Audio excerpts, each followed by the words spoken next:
Welcome to Business Review, a daily program that delves into the latest and most significant economic stories. From stock markets to currency news, Business Review covers the most up-to-date developments in the global economic world.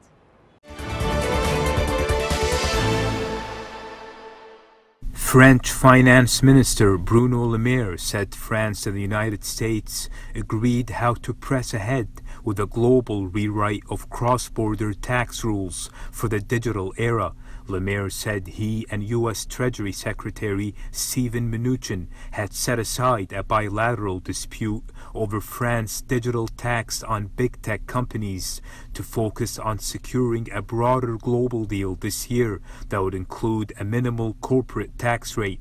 The two hammered out a series of written proposals for the first redrafting of international tax rules since the 1920s that will be put to 137 governments when discussions start at the Organization for Economic Cooperation and Development. Preparations led in part by France and the United States to launch the OECD talks had been eclipsed by their bilateral row with Washington, threatening retaliatory tariffs against Paris' own national tax on big tech companies that book outsized profits on French income despite a minimal physical presence.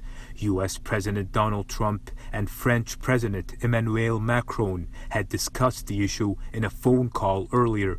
The OECD Secretary General Angel Gurria has been working for years on finding ways to create a level of playing field on digital taxation. Those efforts are now being accelerated to see if an agreement can be reached by December.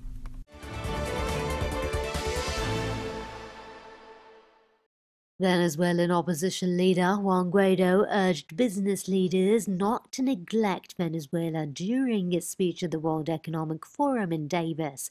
EU countries which recognize Guaido as interim president of Venezuela have imposed economic sanctions on 25 Venezuelans close to the president Nicolas Maduro, but have opted for a softer approach compared to the US, seeking to help mediate talks towards new elections with Norway and Latin American countries. Guaido appealed to EU governments to prohibit the trade of Venezuelan gold, a source of income for Maduro, as oil production collapses, saying it was blood gold financing oppression, defying a travel ban to seek support in Europe for new elections in his country.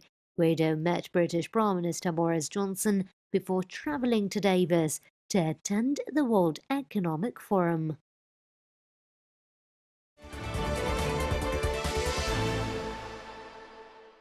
U.S. President Donald Trump touted the success of the U.S. economy in Davos, dismissing perennial prophets of doom on climate change to an audience that included activist Greta Thunberg.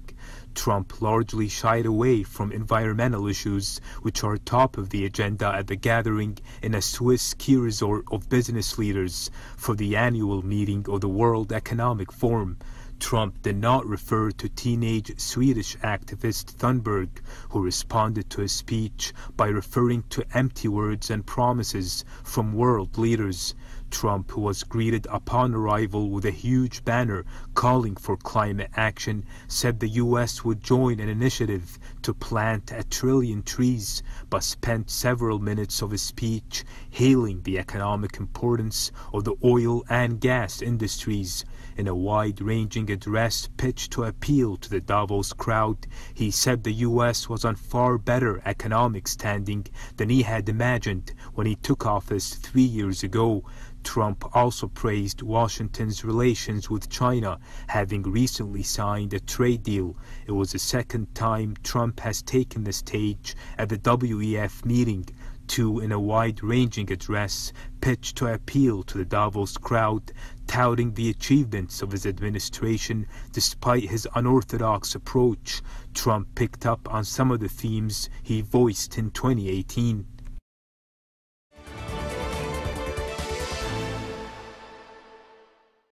Microsoft's CEO Satya Nadella told the World Economic Forum sustainability and trust in technology would be the drivers of economic growth for the next decade. Speaking to the chairman of the forum, Nadella warned against business embracing environmental and sustainable causes as a band-aid rather than incorporating them into their core business model. His comments come a week after Microsoft announced it would remove as much carbon from the atmosphere as it has created, directly or indirectly, during its 45th year history. The $1.3 trillion valued company unveiled the creation of a Climate Innovation Fund, which will invest $1 billion over the next 4 years to speed up the development of carbon removal technology. The software group boss also stressed the need of governments and businesses to improve people's trust in technology by establishing principles on AI ethics, cybersecurity, and data privacy.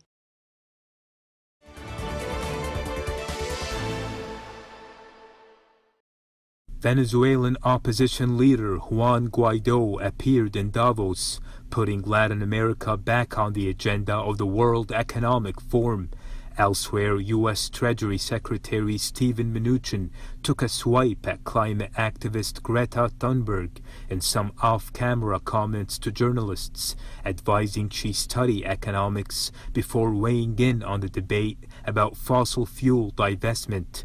Britain has kept a relatively low profile at the meeting after Prime Minister Boris Johnson reportedly banned ministers from attending, but Finance Minister Sajid Javid was in town.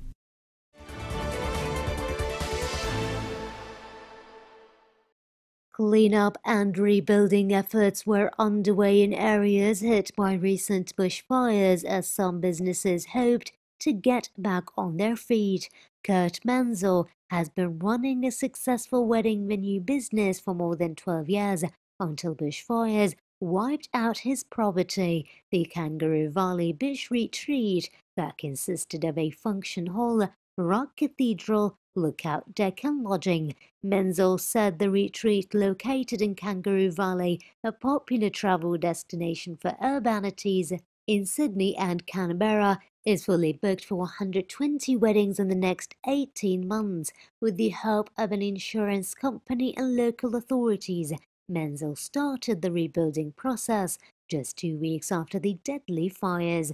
Soaring temperatures are set to stoke simmering bushfires in Australia's southeast following a few days of reprieve. Since September, hundreds of wildfires in Australia have killed 29 people as well as estimated 1 billion native animals, while incinerating 2,500 homes and a total area of bushland 1/3 the size of Germany.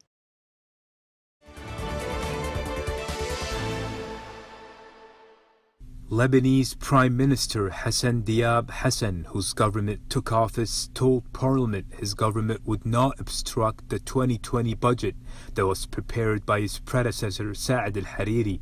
Parliament was debating a budget first drafted by Hariri's government that quit in October in the face of protests against the political elite blamed for the crisis.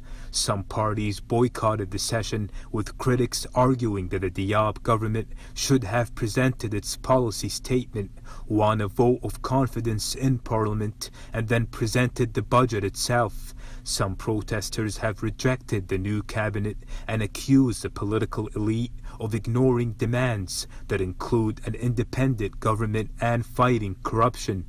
Lebanon is in the throes of a financial and economic crisis caused by decades of bad governance and state corruption, twinned with a liquidity crunch that has led banks to impose informal capital controls and the currency to slump.